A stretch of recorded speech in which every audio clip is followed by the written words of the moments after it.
Hello friends, I am Mr. Khajan Singh, Senior Medical Laboratory Technician and Lab Incharge in Global A1 Institute of Paramedical Science Pataudi.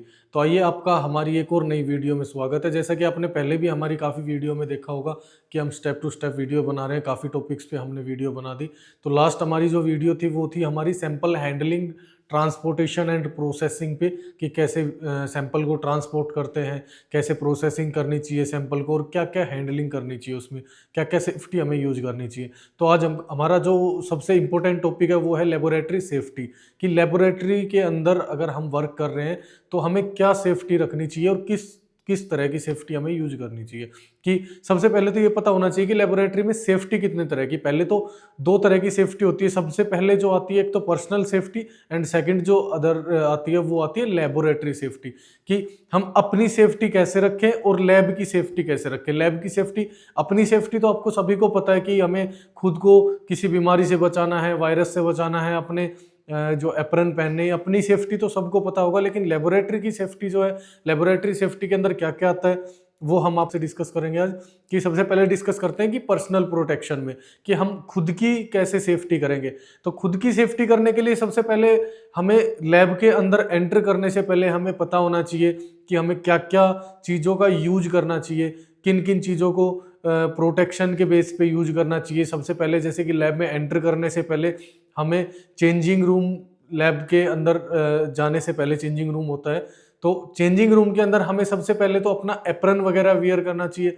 उसके बाद head cap होती है, mask, gloves होते हैं, shoe cover होते हैं, apron, long apron होता है, ताकि ये चीज़ें क्या है कि ये सारे जितने भी इक्विप आइटम्स है पर्सनल प्रोटेक्शन के लिए, ये कहाँ कहाँ सेव करेंगे हमें। कि मास्क जो है हमें कोई भी, अगर टेस्टिंग एरिया में हमारी ड्यूटी है तो टेस्टिंग एरिया में क्या रहेगा, काफ़ी सारे ऑर्गेनिजम्स होते हैं जो एयर में घूमते रहते हैं, तो वो मास्क लगाने से हमारी सेफ्टी क्या होगी कि हम सांस इनहेल करेंगे, तो सांस इनहेल करने के साथ साथ वो माइक्रो ऑर्गेनिज्म हमारे अंदर एंटर नहीं कर पाएंगे। तो मास्क की सेफ्टी होगी। हेड कैप से क्या सेफ्टी हो सकती है कि हमारे सर में या हेयर्स के अंदर कोई भी माइक्रो ऑर्गेनिज्म या किसी भी तरह का कोई बैक्टीरिया वो हमारे टच में नहीं आ पाए।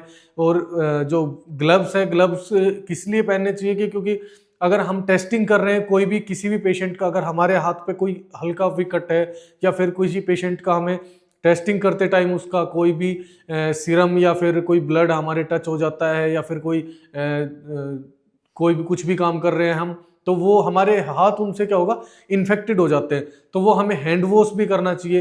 तो हमेशा अपना पर्सनल प्रोटेक्शन किट, हमेशा जो पीपीई किट जिसे बोलते हैं, एक तो कोविड टाइम में पीपीई किट थी, वो एक एडवांस लेवल की पीपीई किट थी, लेकिन हमें तो लैब के अंदर जो है वो हमें बेसिक किट यूज करनी होती है। जैसे कि खुद की एक तो एडवांस पीपी किट जो हमने कोविड टाइम में यूज की थी। कोविड टाइम में क्या था कि पूरा कवर्ड था, मास्क था, हेड कैप थी और सिंगल किट थी पूरी, तो वो हम वन टाइम में हम उसको रिमूव कर देते थे, क्योंकि वो ना तो स्टरलाइजेशन का प्रोसेस था उसका ना कुछ और। लेकिन लैब के अंदर कुछ चीज़ें ऐसी होती है, जैसे कि एप्रन हो गया। एप्रन को क्या होता है कि हम डेली वेज पे पहनते हैं, उसको यूज में लेके आते हैं। यूज में लेके आने के बाद कि हम डेली उसको वॉश कराएं, उसको एक जो केमिकल होता है हमारा, जो डिटर्जेंट होता है, डिटर्जेंट के बाद उसको वॉश कराए, अच्छे से वॉश कराए। कोई भी माइक्रो ऑर्गेनिज्म हमारे एप्रन पे नहीं होना चाहिए।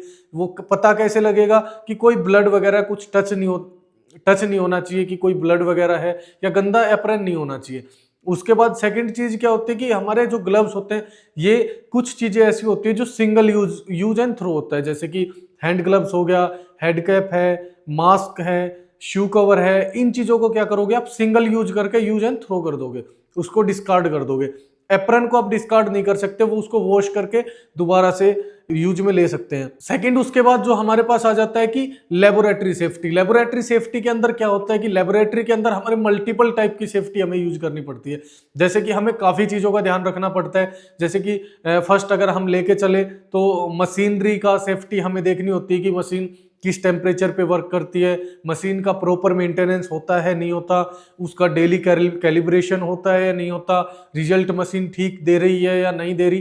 तो ये सारी चीजें किसके अंदर आती है, लेबोरेटरी सेफ्टी के अंदर।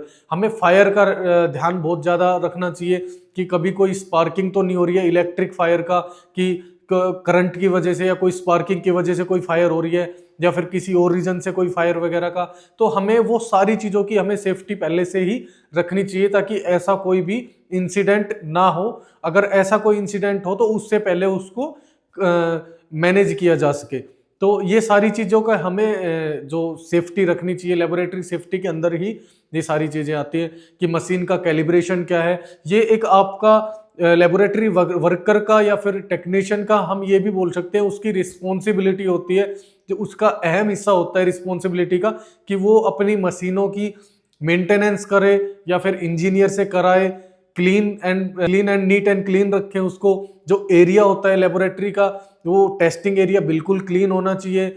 अगर लेबोरेटरी में जो एक्सेशन एरिया है वो क्लीन होना चाहिए, कोई भी वहाँ पे डर्टीनेस नहीं होनी चाहिए। तो ये सारी लेबोरेटरी सेफ्टी के अंदर ये सारी चीज़ें आती है। और जो भी मैंने 2 पॉइंट्स बताए हैं, पहला तो पर्सनल प्रोटेक्शन का और दूसरा जो हमारा है लेबोरेटरी सेफ्टी। लेबोरेटरी सेफ्टी के अंदर क्या क्या चीज़ हम सेफ्टी, लैब की सेफ्टी किन किन चीज़ों से हम रख सकते हैं, तो ये बहुत ही इंपॉर्टेंट चीज़ है। ये हर लेबोरेटरी टेक्नीशियन को या फिर एवरी लेबोरेटरी वर्कर को ये चीज़ें दिमाग में और ध्यान में रखनी चाहिए, और ये चीज़ें दिमाग और ध्यान में रख के ही काम करना चाहिए, ताकि हम उस कहीं भी ऐसा कोई भी काम ना हो जिसकी वजह से हमारी एक छोटी सी मिस्टेक की वजह से कुछ भारी नुकसान हो जाए या फिर कुछ और गलत हो जाए।